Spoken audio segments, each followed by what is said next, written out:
పుష్పలతమ్మ గారికి కూడా నా ప్రత్యేకమైనటువంటి వందనాలు తెలియజేస్తూ ఉన్నాను. స్థానికంగా పరిచయం చేస్తున్నటువంటి మాస్టర్ బసవరాజు గారికి, మరి ఉన్నటువంటి సేవకులందరికీ, మరి బల్లార్లో కింగ్స్ ఆఫ్ కింగ్స్ తరఫున పరిచయం చేస్తున్నటువంటి రాజన్న గారికి కూడా నా ప్రత్యేకమైనటువంటి వందనాలు తెలియజేస్తూ ఉన్నాను. అదేవిధంగా కూర్చున్నటువంటి మీ అందరికీ, దూరాన సమీపాన ఎవరైతే రాత్రి మాటలు వినబోతూ ఉన్నారో మీ అందరికీ నా హృదయపూర్వకమైనటువంటి వందనాలు తెలియజేస్తూ ఉన్నాను. ఇంకా ఆలస్యం చేయకున్నట్టుగా దేవుని వాక్యానికి నేను వినడానికన్నా ముందు దయచేసి అందరూ ఒక 2 నిమిషాలు కళ్ళు మూసుకుందాం. అందరు కళ్ళు మూసుకుని దేవుని వైపు చూస్తూ, రాత్రి ఇక్కడ నిలబడింది మనుషుడైనప్పటికీ స్వరము ప్రభుదు వినబడును గాక. ఈ రాత్రి ప్రభు మనతో మాట్లాడును గాక. ఆత్మ కార్యములు ఈ రాత్రి జరుగును గాక. అందరూ ఒకసారి 2 నిమిషాలు ప్రార్థన చేయండి. Thank you Jesus, thank you Jesus. వచ్చిన వారము వచ్చిన విధముగా ఈ రాత్రి మనం వెళ్ళకూడదు. నిన్న ఈరోజు ఉదయం వరకు దేవుడు మహిమతో నింపాడు ఈ ఆలయాన్నంతటిని.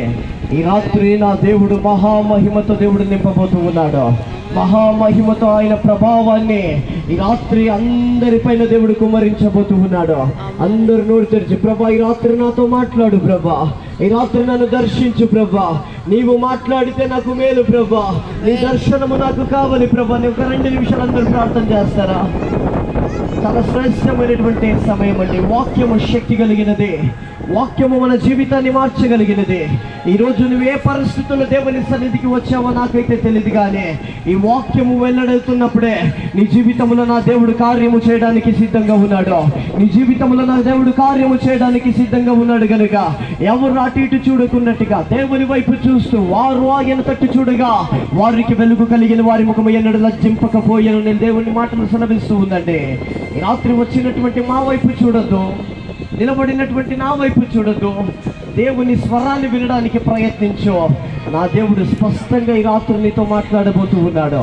ఈ రాత్రి స్పష్టంగా నా దేవుడు నీతో మాట్లాడబోతూ ఉన్నాడు.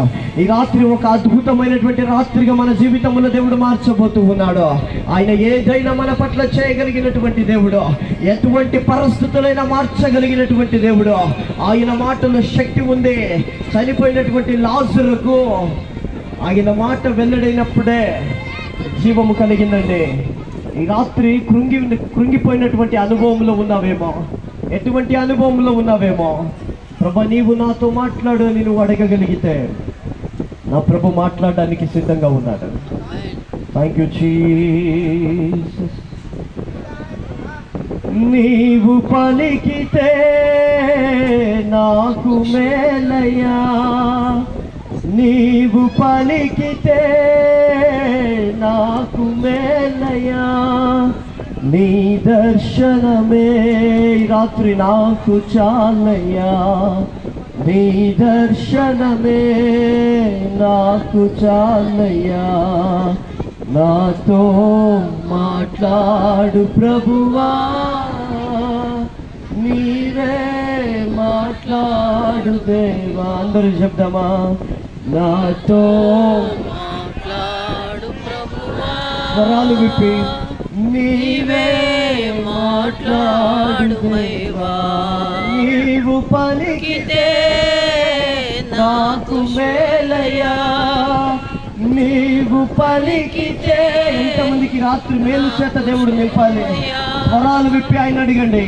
దర్శనమే నాకు చాలయ్యా, నీ దర్శనమే నాకు చాలయ్యా. చివరిసారి నాతో మాట్లాడు ప్రభువా, నీవే మాట్లాడుమయ్యా, నీవే మాట్లాడుమయ్యా, నీవే మాట్లాడుమయ్యా. పరిశుద్ధుడా, ప్రేమ నమ్మకం కలిగిన దైవాన్ని పరిశుద్ధ నామాన్ని బట్టి స్తుతులు స్తోత్రాలు సమర్పిస్తూ ఉన్నాము నాయన. ప్రభా ఇంతవరకు మీరు మమ్మల్ని నడిపించిన విధానానికే నీకు స్తోత్రాలు చెల్లిస్తూ ఉన్నాము. ఈ చివరి రాత్రి మీ దర్శనము మాకు కలుగును గాక ప్రభా. ఈ రాత్రి మీరు మాతో మాట్లాడుదురు గాక ప్రభా. ఈ రాత్రి నూతనమైనటువంటి అనుభవంలో మేము నడుచుదుము గాక ప్రభా. సహాయం చేసి ప్రభా పనికి రానిటువంటి నన్ను నిలబెడుతూ ఉన్నావు నాయన. నా జ్ఞానముతో కాకున్నట్టుగా, మీ ఆత్మ చేత ప్రతి మాట పలకడానికి మీరు కృప చూపించండి. నన్ను సంపూర్ణంగా ప్రభు నీ చేతికి సమర్పిస్తూ ఉన్నాను. సంపూర్ణంగా నీ ఆత్మ నడిపింపుకు నేను సమర్పిస్తూ ఉన్నాను. ఆయన మాతో మాట్లాడి మమ్మల్ని బలపరిచి మీ నామానికి మహిమ తెచ్చుకోమని యేసయ్య శక్తి కలిగిన నామాన ప్రార్థించి అడిగి పొందుకొని ఉంటున్నా మా పరమ తండ్రి. ఆమెన్. గట్టిగా చెప్దాం ఆమెన్, ఆమెన్, ఆమెన్. దేవునికి మహిమ కలుగునుగాక. మరొకసారి కూడి వచ్చిన మీ అందరికీ ప్రభు యేసుక్రీస్తు నామంలో నా యొక్క హృదయపూర్వకమైనటువంటి వందనాలు తెలియజేస్తూ ఉన్నాను. వాక్యాన్ని ప్రారంభించడానికన్నా ముందు నా చిన్న మనవి ఏంటంటే, ఒకటి మీరైనా మాట్లాడండి, లేదంటే నన్నైనా మాట్లాడనివ్వండి. మీరు మాట్లాడితే నేను కూర్చునేస్తాను, మీరు మాట్లాడంటే మీ మాటలు మేము వింటాం. లేదు అంటే మేము మాట్లాడతాం, మీరు వినండి. ఏం చేద్దాం? నన్ను మాట్లాడమంటారా, మీరు మాట్లాడతారా? ఇంకొకటి, అటు ఇటు ఎవరు తిరగకండి. ఈ రాత్రి మీరు నమ్మండి, అద్భుతాలు జరిగేటువంటి రాత్రి ఇది. ఎంతమంది నమ్ముతూ ఉన్నారు? ఈ రాత్రి ప్రభు మమ్మల్ని దర్శించేటువంటి రాత్రి. అప్పుడే ఒక పాట పాడారు కదా, ఆయన ఏదైనా చేయగలడు. ఈ రాత్రి మీ చరిత్రని మార్చడానికి ఆయన సిద్ధంగా ఉన్నాడు. ఇక్కడ కూర్చున్న వారి చరిత్రను మార్చడానికి ఆయన సిద్ధంగా ఉన్నారు. చరిత్రను మార్చడానికి ఆయన సిద్ధంగా ఉన్నాడు.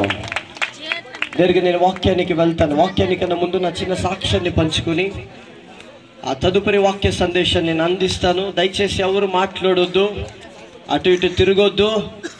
దయచేసి వాక్యాన్ని వినాలి. పెద్దోళ్ళందరూ అన్నా పనులన్నీ అయిపోయింటే దయచేసి కూర్చొని వాక్యాన్ని వినండి. చాలా శ్రేష్టమైనటువంటి సమయం. అందరూ సిట్రేట్ అయిన తర్వాతే నేను ప్రారంభిస్తాను. దయచేసి అందరూ కూర్చోండి ప్లీజ్. చివరి రాత్రి ఇది. దేవునికి మహిమ కలుగును గాక. ఆమేన్. వాక్యము శక్తి కలిగినది. వాక్యము మన జీవితాన్ని మార్చగలిగినది. ఈ వాక్యము ఎండిన ఎముకలకు కూడా జీవాన్ని ఇవ్వగలిగినది. ఈ రాత్రి మా పట్ల దేవుడు జీవాన్ని ఇవ్వబోతూ ఉన్నాడు. ఈ రాత్రి మా పట్ల దేవుడు జీవాన్ని కలిగించబోతూ ఉన్నాడు. దేవునికి మహిమ కలుగును గాక. నాకు చిన్న సాక్ష్యాన్ని పంచుకుని ఆ తదుపరి వాక్యాన్ని అందిస్తాను. మీ అందరికీ తెలుసు, నా పేరు స్టీఫన్. మాది దావణగిరి ప్రాంతం. మరి మేము పుట్టకతోనే క్రైస్తత్వంలో ఉన్నటువంటి వారం, చర్చికి వెళ్ళేటువంటి అనుభవంలో ఉన్నటువంటి వారమే. కానీ మా తల్లిదండ్రులకు 3 సంతానం, అందులో నేను చివరి వాడిని. నా పుట్టక నుంచి కూడా దేవుడు అద్భుతాన్ని చేస్తూ వచ్చాడు నా జీవితంలో. ఎలా అంటే, మా అన్నది మంచిగా నార్మల్ డెలివరీ అయ్యింది. నేను ఇంకా కడుపులో ఉన్నాను. 10th మంత్ అయినా 10 నెలలైనా ఇంకా డెలివరీ అవ్వలేదు అమ్మకి.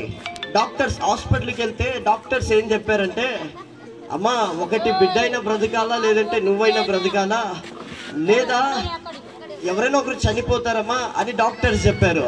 అమ్మ ఏడ్చుకుంటూ వచ్చి ఇంట్లో ప్రార్థన చేశారంట. అప్పుడు దైవజనులు ఫ్రెడిపాల్ అన్నగారు, ఓసన్నా మినిస్ట్రీస్ లో పరిచయం చేస్తున్నటువంటి ఫ్రెడిపాల్ అన్నగారు దావణగిరికి వచ్చారు. అన్నగారు వచ్చి అమ్మకి చేయి పెట్టి ప్రార్థన చేసి, అమ్మ నువ్వేం భయపడొద్దమ్మా, నీ కడుపులో మగపిల్లోడు ఉన్నాడు, వాడు గొప్ప సేవకుడు అవుతాడమ్మా, ప్రార్థన చేస్తాను, నువ్వు కూడా ప్రార్థన చేసుకో అనేటువంటి మాటను అన్నగారు చెప్పారు. డాక్టర్స్ ఏం చెప్పారో చాలా కాంప్లికేటెడ్ ఉంది. ఒకరే బ్రతకాలని చెప్పారు డాక్టర్స్. కానీ తల్లి గర్భములు రూపించకబడక మునిపే ఎరిగినటువంటి దేవుడు అండి ఆయన. నిన్న అయ్యగారు చెప్పారు కదా, ఒక బిడ్డ పుట్టాలంటే ఎన్నో వేల కోట్ల అణువులు ఉంటాయి కడుపులో. అందులో ఒక చిన్న అణువు మేము, అంత చిన్న హార్మోన్స్ మేము. అప్పుడు ఉన్నప్పుడే ఆయన కన్ను దృష్టి మా పైన చూడడానికి ప్రారంభించింది. అంత ఉన్నప్పుడే ఆయన కన్ను దృష్టి మా పైన పడడానికి ప్రారంభించిందండి. దేవునికి మహిమ కలుగునుగాక. ఏ డాక్టర్స్ అయితే నార్మల్ కాదు, ఇంకా బిడ్డ బతకడు అని ఏ డాక్టర్స్ అయితే చెప్పారో అన్న ప్రార్థన చేశారు, ప్రవచించారు. మరలా అమ్మ వారి పుట్టింటి బెంగళూరుకి వెళ్ళారు. నేను హాస్పిటల్ అంటే వారి లోకములో ఎవరైనా ఉన్నారు అంటే ఈరోజు నువ్వు ఆరాధిస్తున్నట్టు అద్భుతాన్ని, నూతన క్రియని నా దేవుడు చేయబోతూ ఉన్నాడు. నా పుట్టక జరిగింది, మంచి ఆత్మీయ జీవితంలో నేను ఎదుగుతూ ఉన్నాను. కానీ ఒక యవన ప్రాయం వచ్చినప్పుడు చాలా భయంకరమైనటువంటి లోకంలో నేను పడిపోయాను. నా సాక్ష్యము చాలా పెద్దది, కానీ ఒక 2-3 మాటల్లో, ఒక 2-3 సందర్భాలు చెప్పి నేను ముగించడానికి ప్రయత్నిస్తానండి. మంచిగా వెళ్తూ ఉంది, మంచి యవన కాలం వచ్చింది. 10th కూడా మా ఇంట్లో వాళ్ళు నేను పాస్ అవుతానో లేదా అని అనుకున్నారు, కానీ దేవుని కృపని బట్టి పాస్ అయ్యాను. మరలా కాలేజీకి వేశారు. చాలా భయంకరమైనటువంటి లోకము నన్ను వెంబడించడానికి ప్రారంభించింది. ఏం జరుగుతుందో, ఎలా ఉంటానో ఏమో అని చాలా భయంకరంగా మా ఇంట్లో వాళ్ళు నా గురించి ఆలోచించేటువంటి సందర్భాలు అవి. ఒక్కొక్కసారి ఎలా ఆలోచించారంటే నా గురించి, ఎక్కడైనా వీడు బయటికి వెళ్తే యాక్సిడెంట్ అయి చనిపోతే బాగుంటుంది, 2 రోజులు ఏడ్చేసి 3వ రోజుకి ఏదో సమాధాన పడిపోవచ్చు. అంత భయంకరమైనటువంటి జీవితాన్ని నేను జీవించానండి. కానీ నేను పుట్టక ముందే దేవుని దృష్టి నా పైన పడింది. ఆయన దృష్టి నా పైన పడింది కాబట్టి ఈరోజు మీ మధ్యలో సాక్షిగా నిలబడడానికి ప్రారంభించాను. ఈరోజు నేను నిలబడలేదండి, ప్రభు మీ మధ్యలో నన్ను నిలబెట్టడానికి ప్రారంభించాడు. మంచిగా లోక సందర్భాలు మాత్రమే నేను చెప్పి ముగిస్తాను. కాలేజీకి వెళ్ళేటువంటి సమయంలో ఒక భయంకరమైనటువంటి పెద్ద యాక్సిడెంట్ జరిగింది. లోకంలో ఉన్నాను, లోక స్నేహితులతో ఉన్నాను, భయంకరమైనటువంటి చెడు అలవాట్లో ఉన్నాను. కానీ దేవుడు నన్ను విడువక, దేవుడు నన్ను మరవక, నన్ను అలాగనే తన అరచేతి నిలబడిన వెంటనే జస్ట్ నిలబడ్డామంతే. ఒక హైవే రోడ్లో ఎంత స్పీడ్ ఉంటుందండి బండి, బస్సు ఎంత స్పీడ్గా వస్తాయండి. మమ్మల్ని గట్టిగా కొట్టేసింది. ఇప్పటికీ నా శరీరంలో ఒక చిన్న గాయము కూడా లేదండి. ఆ బస్సు వచ్చి ఇంకా కొట్టేస్తుంది అన్న వెంటనే ఒక వ్యక్తి నన్ను వెనక్కి లాగాడు. మా ఫ్రెండ్ అదే బైక్లో కూర్చున్నారు. బస్సు టైర్ కింద బైక్ ఉంది. మా ఫ్రెండ్కి తల ఓపెన్ అయిపోయింది, చెయ్యి ఓపెన్ అయింది, కాలు ఓపెన్ అయిపోయింది. అందరూ అనుకున్నారు ఎవరో ఇద్దరు స్పాట్ అవుట్ అయిపోయి. ఆ రోజు నన్ను వెనక్కి లాగింది ఎవరు తెలుసా? ఈరోజు నేను ప్రకటిస్తున్నటువంటి యేసుక్రీస్తు అండి. ఈరోజు నన్ను సజీవ లెక్కల్లో ఉంచాడు. దేవుడు నన్ను కాపాడాడు, దేవుడు నన్ను రక్షించాడు. మరలా 2 రోజులు చాలా మంచిగా భక్తి చేస్తాను. మరలా లోకంలో దగ్గరికి తీసుకొని చావు నుండి నన్ను తప్పించావు ప్రభా, నీకు స్తోత్రాలని చెప్పి మరలా ఒక 2-3 వారాలు బాగున్నాను. కానీ యవన కాలంలో ఉన్నాడు కదా, కొద్దిగా రోషం ఎక్కువ. నాకంటే నా స్నేహితులు చాలా పెద్దవాళ్ళు. అక్కడ ఉన్నటువంటి భయంకరమైనటువంటి అనుభవము, రౌడిజంలో ఉన్నటువంటి వారు ఉన్నారు. భయంకరమైనటువంటి రౌడిజం. ఒక సంఘటన జరిగింది. ఏం జరిగిందంటే, మా అల్లుడు అంటే మా మామ కొడుకు ఒకడు బెంగళూరులో ఉంటాడు. అబ్బాయిని ఎవరో కొడితే నేను వెళ్ళాను. అబ్బాయి ఇక్కడ ఉండకూడదు అని మా ఇంటి దగ్గర సుమారు 60 నుంచి 70 మంది నన్ను చంపడానికి వచ్చారు, నన్ను కొట్టడానికి వచ్చారండి. కానీ దేవుని కని దృష్టి నా పైన ఉండడం వల్ల ఏ ఒక్కరు నన్ను తాకలేకపోయారు. ఈరోజు సజీవ లెక్కలోనే ఉన్నాను నేను. 2 సార్లు దేవుడు నన్ను కాపాడాడు. 3వసారి దేవుడు మరలా కాపాడాడు. మరలా ఒక 2-3 వారాలు బాగా ప్రార్థన చేస్తాను, మరలా లోకంలో పడిపోతాను. ఒక చివరిగా ఒక సంఘటన జరిగింది నా జీవితంలో. మా రిలేటివ్ ఫ్రెండ్ది బర్త్డే ఉంటే వైలంగని బీచ్, తమిళనాడులో వైలంగని అని ఒక ప్లేస్ ఉంది. అక్కడ బర్త్డే పార్టీ చేయడానికి వెళ్ళామండి. అక్కడ ఏం జరిగింది తెలుసా? బాగా మత్తుగా ఉన్నాను, భయంకరంగా అన్ని అలవాట్లు నాకు ఉండింది. అలవాట్లన్నీ ముగించుకొని సముద్రంలో ఆడుకుందామని వెళ్ళానండి. అక్కడ ఏం జరిగింది తెలుసా? సముద్రంలో మీరు ఎప్పుడైనా గమనించారో లేదో నాకు తెలియదు, కానీ సముద్రంలో ఆడుకుంటూ ఉన్నప్పుడు ఆ నీళ్లు ముందుకు వస్తాయి కానీ మమ్మల్ని వెనక్కి లాగుతూ ఉంటాయి. ఆ ఇసుక ఉంటుంది కదా, అది వెనక్కి లాగుతూ ఉంటుంది. నేను కంప్లీట్ మునిగిపోతున్నటువంటి అనుభవంలో మునిగిపోతూ ఉన్నానండి. నేను పిలుస్తూ ఉన్నాను, అరుస్తూ ఉన్నాను, ఎవరికి వినిపించట్లేదు నా స్వరము. ఇంక అయిపోయిందిలే నా బ్రతుకు అనుకున్నాను. ఇంక అయిపోయింది, నేను చనిపోతాను అని అనుకున్నాను. కానీ చివరిగా ఒకే ఒక మాట పలికాను దేవునితో, ప్రభువా ఈసారి గనుక నన్ను బ్రతికిస్తే ఊపిరినంత వరకు లోకాన్ని చూడుకున్నట్టుగా నిన్ను వెంబడించడానికి ప్రారంభిస్తాను ప్రభువా, నీ సేవ చేస్తాను ప్రభువా అనేటువంటి నిబంధన దేవునితో చేసో మరలా అదే స్పర్శ, మరలా అదే వ్యక్తి ఆ సముద్రము నుండి మునిగిపోతున్నటువంటి నన్ను ముందుకు తీసుకెళ్ళడానికి ప్రారంభించాడండి. ఆ రోజు మొదలుకొని ఈ రోజు వరకు దేవుడు నన్ను ముందుకు తీసుకుంటూనే వెళ్తూ ఉన్నాడు. ఎందుకు ఈ మాట చెప్తూ ఉన్నాను అంటే, ఎందుకు నా చిన్న సాక్ష్యాన్ని, చాలా పెద్దది ఉంటుంది నా సాక్ష్యం చెప్పాలంటే సుమారు గంటన్నర సమయము కావాలి, కానీ 10 నిమిషాల్లో నా సాక్ష్యాన్ని ముగిస్తూ ఉన్నాను. ఇంకొక విషయం నేను తెలుసా, సినిమా ఇండస్ట్రీలో 6 సంవత్సరాలు నేను పనిచేశాను. పునీత్ రాజ్ కుమార్ మీ అందరికీ తెలుసు అనుకుంటాను. పునీత్ రాజ్ కుమార్ దగ్గర ఒక ప్రోగ్రాంలో 1 సంవత్సరం నేను పనిచేశాను. కానీ లోకాన్నంతటిని వదిలిపెట్టి దేవుని దగ్గరికి వచ్చాను అంటే చనిపోతున్నటువంటి నన్ను ఈరోజు యేసయ్య బ్రతికించాడండి. ఈ లోకంలో ఏం లేదండి. ఉన్నప్పుడు అందరూ మా దగ్గర వస్తారు, ఉన్నప్పుడు అందరూ మాకు దగ్గరనే ఉంటారు. కానీ మాతో ఏమి లేదు అన్నప్పుడు మా నుంచి అందరూ వెళ్ళిపోతారు. కానీ ఎవరు ఉన్నా లేకపోయినా, ఎవరు మమ్మల్ని పట్టించుకోకపోయినా మా తోడుగా నడిచేటువంటి యేసు ప్రభు మనతో ఉన్నాడండి. మనతో ఉన్నటువంటి దేవుడు మనతో ఉన్నాడు. ఈరోజు చాలా మంది మీరు ఇక్కడ కూర్చున్న వాళ్ళు అనుకోవచ్చు, అయ్యో నాకు ఎవరు ఉన్నారు, నాకు అందరూ నన్ను అవమానిస్తున్నారు కదా, అందరూ నాకు బాధ పెడతారు కదా, నా పరిస్థితి ఇంతే, నా జీవితం ఇంతే అనుకుంటూ ఈ రాత్రి దేవుని సన్నిధికి వచ్చి జీవితంలో నా ప్రభు అద్భుతాన్ని చేయడానికి ప్రారంభించబోతూ ఉన్నాడు. ఎంతమంది నమ్ముతూ ఉన్నారు? ఒకసారి గట్టిగా ఆమెను చెప్పొచ్చు. షూటింగ్కి వెళ్తే చాలా సంపాదించాను నేను. అమ్మగారు అయ్యగారు కూడా మా షూటింగ్కి ఒకసారి వచ్చారు. అయ్య ఒకసారి మా షూటింగ్కి వచ్చారు. అమ్మని తీసుకెళ్తానన్నాను కానీ ఏదో కొన్ని కారణాల వల్ల, వర్షం వల్ల ఆగిపోయింది. మా షూటింగ్కి వచ్చారు. నేను ఆ షూటింగ్ మొత్తానికి మేనేజర్నండి. అక్కడ పనిచేసే వాళ్ళు, హీరోలు, యాక్టర్స్ అందరూ మా కింద పనిచేస్తారు.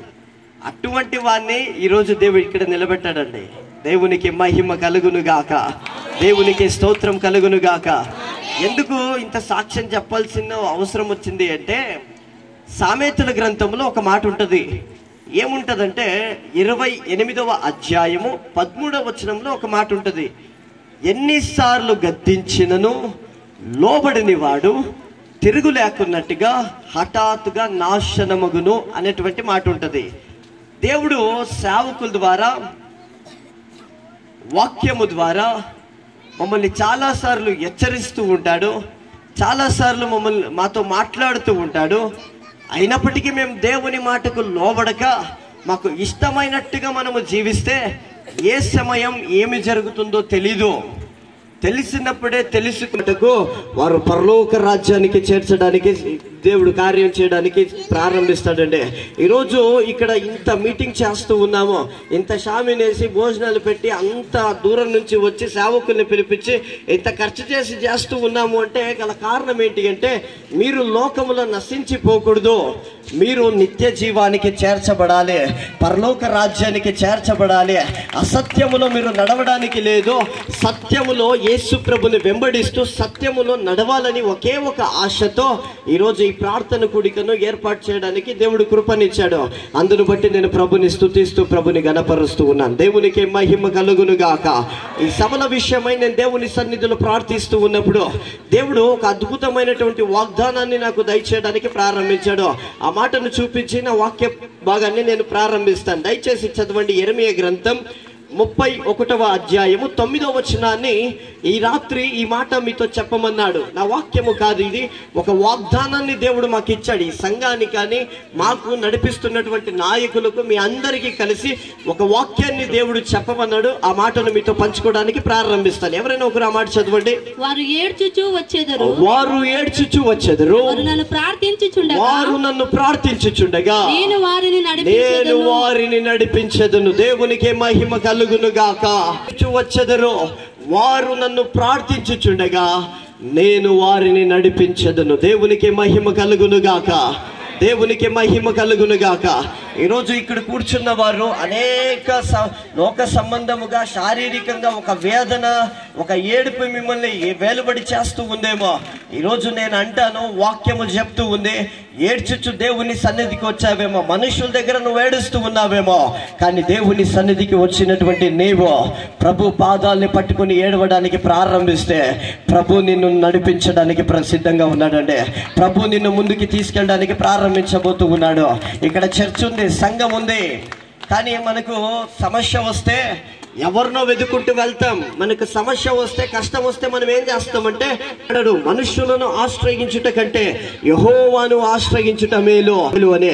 ఇక్కడ ఆలయం ఉంది. మీరు ఎవరైనా ఎప్పుడైనా వచ్చి దేవుని సన్నిధిలో ప్రార్థించి కన్నీళ్లు కార్చి ప్రార్థించడానికి, అది ఎటువంటి సమస్య అయినా పర్లేదు, ఎప్పుడైతే ప్రార్థన చేయడానికి ప్రారంభిస్తారో నా ప్రభు మిమ్మల్ని నడిపించడానికి ప్రారంభిస్తాడో, మా ప్రభు మిమ్మల్ని విడిపించడానికి ప్రారంభిస్తారో.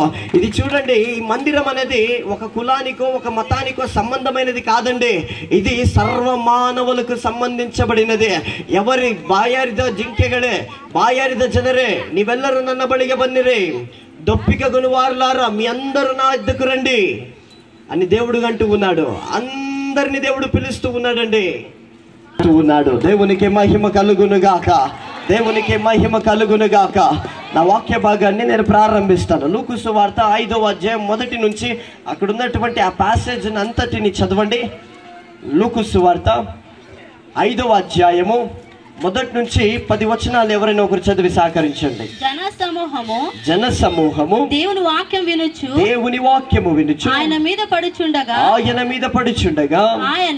ఆయన గెన్నేసరెతు సరస్సు తీరమున నిలిచి ఆ సరస్సు తీరమునున్న 2 దోణలను చూచెను. ఆయన బోధించుట చాలించిన తర్వాత సీమోనుతో చెప్పగా, సీమోను, ఏలినవాడా, రాత్రి అంతయు మేము ప్రయాసపడితిమే గాని మాకు ఏమీ దొరకలేదు. అయినను నీ మాట చొప్పున వలలు వేత్తుమని ఆయనతో చెప్పెను. వారలాగు చేసి విస్తార వలలు పిగిలి పము చేయవలెనని వారికి సజ్జలులు చేసిరి. వారు వచ్చి 2 దోణలు మునిగినట్లు నింపిరి. సీమోను పేతురు అది చూచి పాపాత్ముడనని చెప్పెను. ఏలయనగా వారు పట్టిన చేపలు రాశికి అతడును అతనితో కూడానున్న జెబెదయి కుమారులగు యాకోబును యోహాను విస్మయమును. వారు దోణలను దరికి చేర్చి సమస్తమును విడిచిపెట్టి ఆయనను వెంబడించిరి. 11 వచనం అయిపోయిందా? దేవునికి మహిమ కలుగునుగాక. కొద్దిసేపు ఈ మాటలపైన దృష్టి ఉంచడానికి ప్రయత్నించండి. త్వరగా నేను ముగించి బయలుదేరడానికి ఇష్టపడతాను. చదవబడినటువంటి లేఖన భాగాన్ని అంతటిని మనం గమనిస్తే అక్కడ యేసు ప్రభుల వారు ఒక ప్రాంతానికి వెళుతున్నట్టుగా మనము చూస్తూ ఉన్నాను. యేసు ప్రభుల వారు ఒక సముద్రం తీరానికి వెళ్తున్నట్టుగా మనము చూస్తూ ఉన్నాం.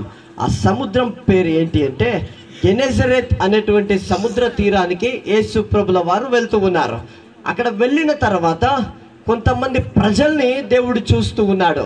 అది ఎటువంటి ప్రజల్ని అంటే నిరాశలో ఉన్నటువంటి ప్రజలని, నిస్పృహలో ఉన్నటువంటి ప్రజలని, బాధతో ఉన్నటువంటి ప్రజల్ని ప్రభు అక్కడ చూడడానికి ప్రారంభిస్తూ ఉన్నాడు. ప్రభు ఆ గెనెజరెత్ సముద్ర తీరానికి వెళ్ళిన తర్వాత అక్కడ ఏ వ్యక్తిని దేవుడు చూస్తూ ఉన్నాడు అంటే సిమియోన్ అనేటువంటి వ్యక్తి, అనగా పేతురు అనేటువంటి వ్యక్తిని దేవుడు చూస్తూ ఉన్నాడు.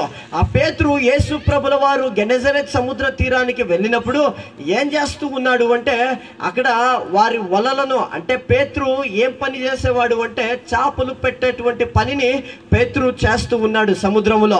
మరి పేతురు పరిస్థితి ఎటువంటిది అంటే నిరాశలో ఉన్నటువంటి అనుభవాలు, నిస్పృహలో ఉన్నటువంటి అనుభవాలు. అంటే ఆ రోజు వాళ్ళు సముద్రానికి వెళ్ళి చేపలు పట్టుకొని వచ్చి వాటిని అమ్మితేనే ఆ రోజు వారి కుటుంబము సాగించబడుతుంది, ఆ కుటుంబము పోషించబడుతుంది. అటువంటి మాటను మనము చూసాము కింద. అక్కడ పైనున్నటువంటి మాటను అంతటిని మనం గమనిస్తే యేసు ప్రభుల వారు పేతురు సిమియోన్ దగ్గరికి వెళ్ళారు. వెళ్ళి యేసు ప్రభువే మమ్మల్ని వెదుకొని పరలోకాన్ని విడిచిపెట్టి లోకానికి రావడానికి ప్రారంభించాడండి. ఎందుకు యేసు ప్రభు ఈ లోకానికి రావాల్సి వచ్చింది? ఎందుకు యేసు ప్రభుల వారు దేవుడయ్యుండి కూడా పరలోకాన్ని ఎందుకు విడిచిపెట్టాల్సి వచ్చింది అంటే లోకమంతా పాపముతో నిండిపోయింది, లోకమంతా భయంకరమైనటువంటి వ్యభిచారముతో నిండిపోయింది, లోకమంతా భయంకరమైనటువంటి భ్రష్టాచారముతో నిండిపోయింది. అందరూ మోసం చేస్తూ ఉన్నారు, అందరూ ఎవరికి పడితే సంబంధము లేకున్నట్టుగా అక్రమము చేస్తూ ఉన్నారు, అందరూ నశించిపోతున్నటువంటి అనుభవంలో ఉన్నారు. ఆది కాండములో మనము చూస్తే దేవుడు మనుషుల్ని చూస్తూ పశ్చాత్తాపడినట్టుగా మనము చూస్తూ ఉన్నాము.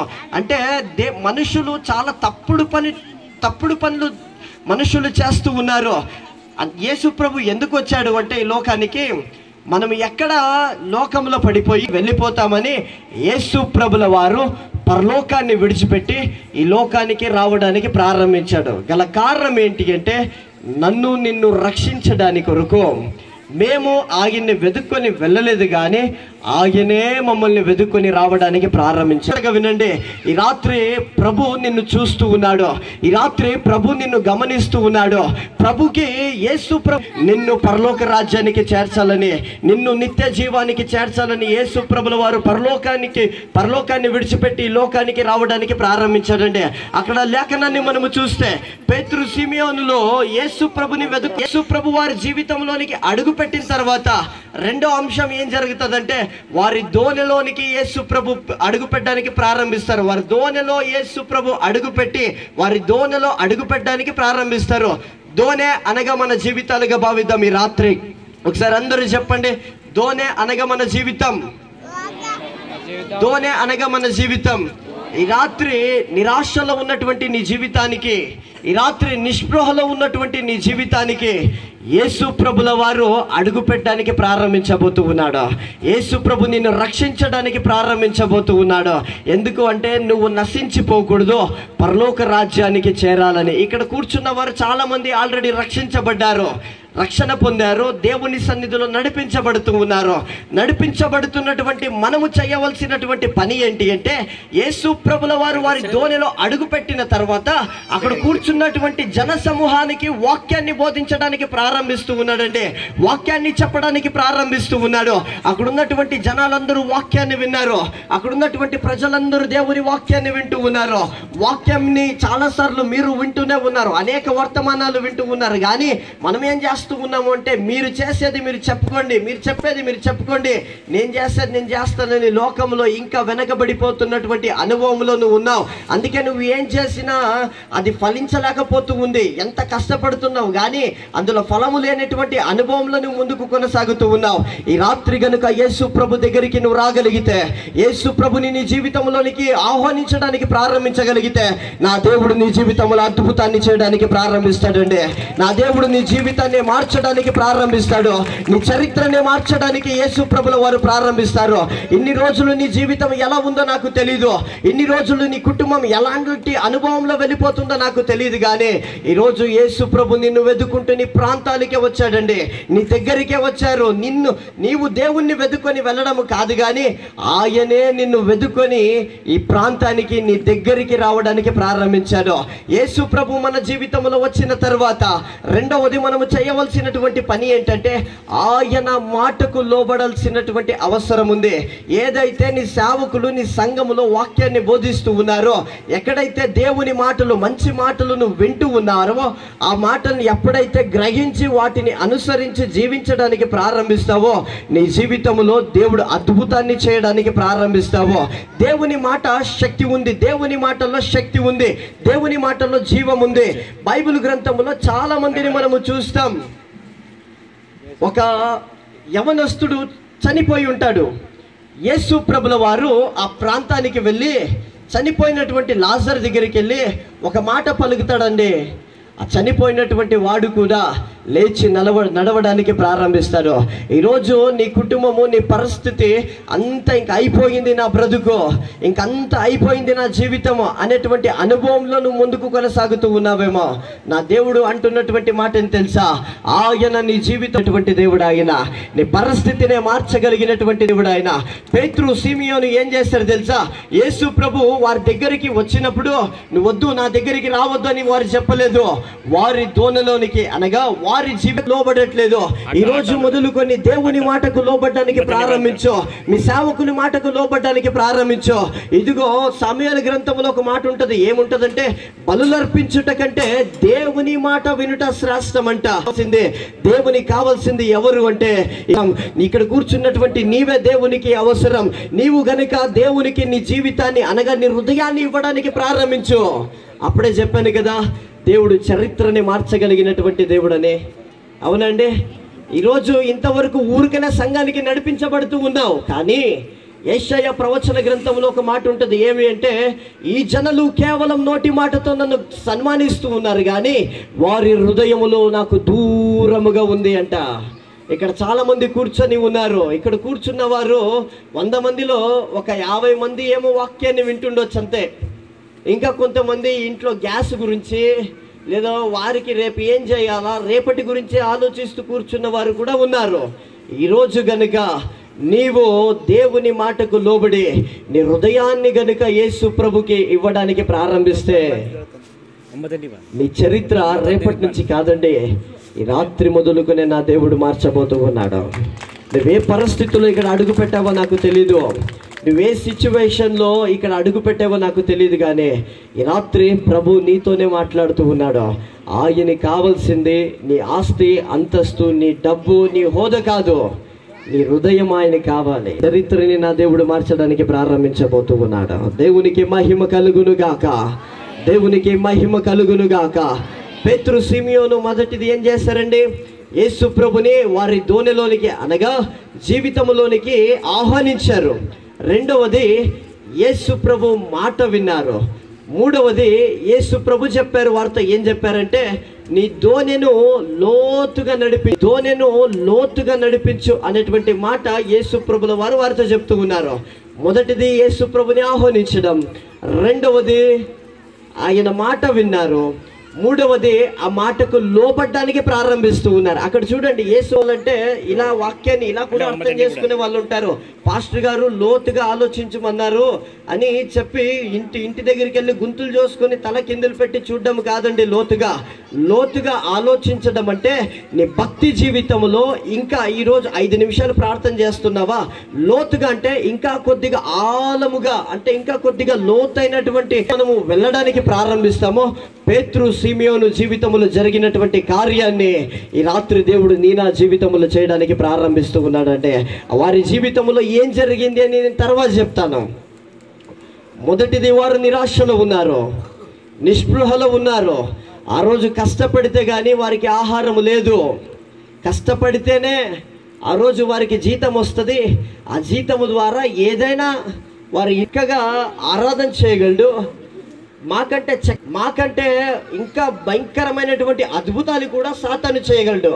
కానీ సాతాను చేయలేంది మనం ఏం చేయగలము అనేటువంటి విషయాన్ని సాతాను చెప్పిన మాట అనుసారంగా నిలబడలేరు, వాక్యానికి నిలబడలేడు. అందుకే త్రొయ్యబడ్డాడు పరలోకము నుంచి.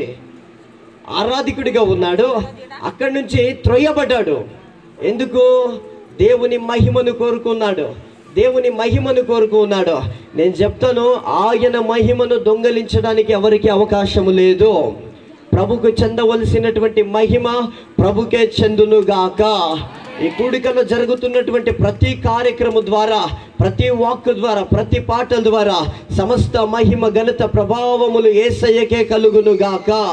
సాతాను ఏం చేశాడంటే దేవుని మాటకు లోబడలేదు, దేవుని మాట విన్నాడు, అక్కడి నుంచి త్రోయబడ్డాడు. నేను నువ్వు మాట వింటూ ఉన్నాము, కానీ బిడ్డలు ఎవరు అంటే వాక్యానుసారంగా జీవించేవారు దేవునితో నడవడానికి ప్రారంభిస్తాడంట. వాక్యాన్ని విన్న వాక్యాన్ని ఎవరైతే అనుసరించి జీవిస్తారో వారు దేవునితో నడవడానికి ప్రారంభిస్తారు. నిన్న రాత్రి చాలా చక్కగా దేవ సేవకులు వర్తమానాన్ని అందించారు. దేవుడు మనతో ఉండాలి అంటే మనం ఏం చేయాలి? ఎక్కువగా ప్రార్థన చేయాలి. ఇంకా చాలా విషయాలు దేవుడు పాస్టర్ గారు చాలా విషయాలు చెప్పారు. ఈ రాత్రి నేను చెప్పబోతున్నటువంటి విషయం అదే. దేవుడు మన జీవితంలో కార్యము చేయాలన్నా భక్తి జీవితంలో మనము లోతైనటువంటి అనుభవంలో ఎప్పుడైతే నడవడానికి ప్రారంభిస్తామో, మా భక్తి జీవితాన్ని ఎప్పుడైతే లోతైనటువంటి అనుభవంలో తీసుకెళ్ళడానికి ప్రారంభిస్తామో అప్పుడే మా జీవితంలో దేవుడు అద్భుతాన్ని చేయడానికి ప్రారంభిస్తాడండి. యేసు ప్రభుల వారు పేతురు సిమియోనుతో చెప్తూ ఉన్నారు. ఏం చెప్తూ ఉన్నారంటే నీ దోణిని లోతుగా నడిపించు అన్నప్పుడు వారు అన్నారు, ప్రభువా మేము రాత్రంతా ప్రయాసపడితిమి, మాకు అక్కడ ఏం దొరకలేదు, లోతైనటువంటి అనుభవంలో నడుస్తాము, లోతుగా మన దోణిను తీసుకువెళ్ళడానికి ప్రారంభిస్తాము అన్నారండి. వారి జీవితంలో ఏం జరిగింది తెలుసా?